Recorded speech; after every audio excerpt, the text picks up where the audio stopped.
Olá, crianças!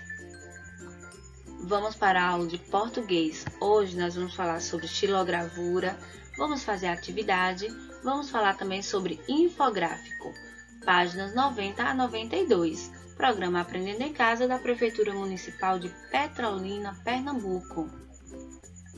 E olha só quem chegou aí. Vamos lá? Então, pegue o seu livro. Sim, esse aí. Eu já estou aqui preparada. Vamos lá? Aqui na página 90, você vai observar uma outra técnica de ilustração. Lembra que nós falamos sobre a ilustração científica, falamos sobre o nanquim, falamos sobre a aquarela. Agora nós vamos falar sobre a xilogravura. Xilogravura é a técnica de entalhar a imagem em um bloco de madeira, passar tinta no bloco e então usá-lo como um carimbo para imprimir a imagem. Observe aqui, ó. Conheça e analise uma ilustração feita em 1515. Esta foi a principal ilustração de rinoceronte durante muitos séculos, ó. Essa ilustração aqui é uma xilogravura de rinoceronte de Albrecht Dürer, de 23 centímetros e meio por 29,8. Está num livro chamado Meu Livro de Artes, Animais de Lindersley.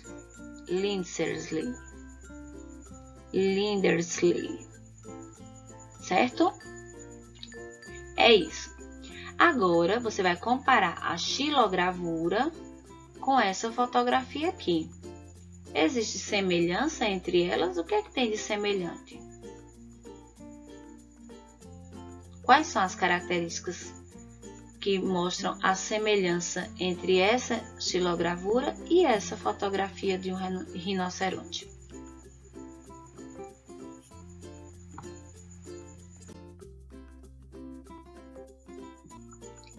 Vamos ver uns exemplos de xilogravuras aqui. Então, como vocês podem observar, aqui nós temos como se fossem umas pequenas faquinhas, que é para talhar a madeira. Então, o artista, ele vai fazer o desenho, com um lápis mesmo no pedaço de madeira, depois ele vai talhar. Ele vai passando esse instrumento aqui, vai talhando e depois o que fica em alto relevo ele passa um rolo com tinta. Vamos ver? Ó, ele faz o desenho e aí ele vai talhando, ele vai tirando para deixar em alto relevo. E depois, ó, ele com um rolo, ele vai passando a tinta na parte que ficou em alto relevo. E aí ele pode pintar um papel, carimbar, um papel, um tecido. É muito interessante, mas é uma técnica que requer muito detalhe, requer muito capricho, criatividade, não é verdade?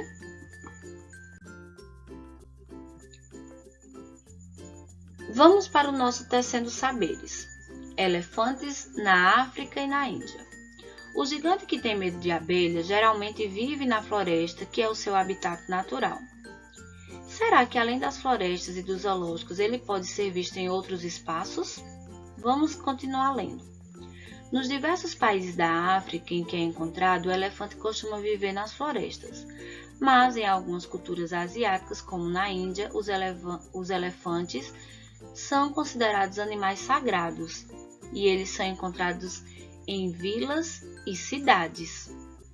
Ó, um elefante e seu cuidador, decorados no Festival do Elefante em Jaipur, na Índia, no ano de 2009. Vamos ver o que diz aqui esse trecho. Hoje os verdadeiros reis são os turistas, e por isso no Festival do Elefante em Jaipur, no Rajastão, A pompa tradicional dá lugar a jogos de polo com elefantes, provas de força entre paquidermes e concursos de beleza elefantinos. Diz que esse elefante está todo produzido, hein, gente? E no Brasil? O Brasil tem o primeiro santuário de elefantes da América Latina.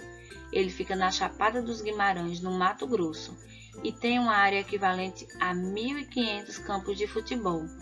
Lá são abrigados elefantes já velhos. Eles vivem cerca de 50 anos.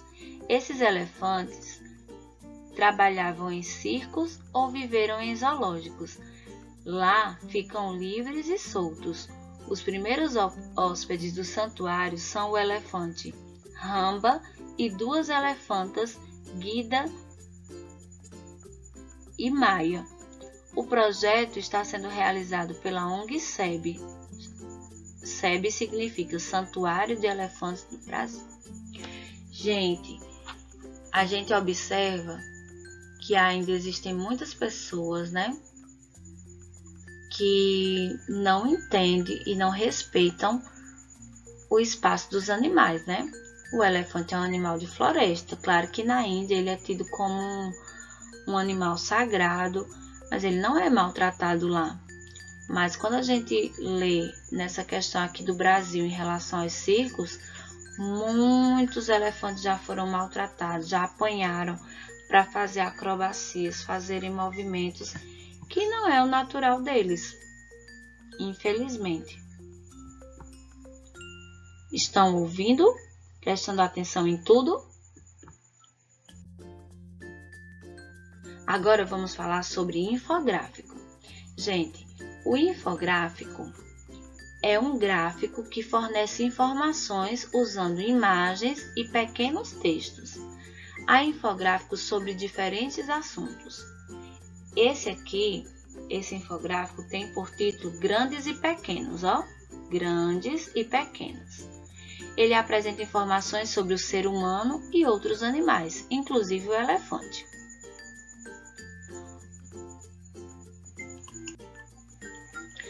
Com proporções gigantescas ou tão minúsculos que conseguem passar pelo buraco de uma agulha, os organismos recordistas em tamanho encontraram seu próprio jeito de sobreviver no mundo.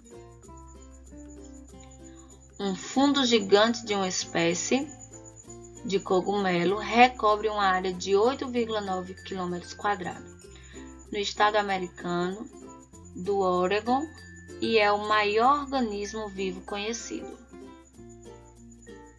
O ser humano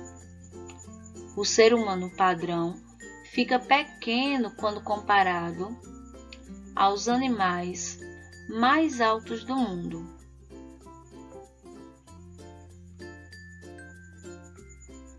Então, no topo da escala nós temos quem? A girafa, depois temos o elefante. Só que comparado com o avestruz e com o cavalo, então a altura do ser humano já fica um pouco mais próxima, né? Além das imagens e dos textos, os números, conteúdos da disciplina de matemática também nos ajudam a comparar os elementos presentes em um infográfico. Então, como nós estamos falando de grandes e pequenos, percebe-se que pelo infográfico nós estamos falando de altura, né? Estamos falando do tamanho dos animais. E aqui, ó, nós temos características matemáticas também, né? No caso aqui, a altura, medida de comprimento, né? A altura dos animais. E nós temos também a extensão, né, da área ocupada por um cogumelo, né? Que é o maior organismo vivo já conhecido.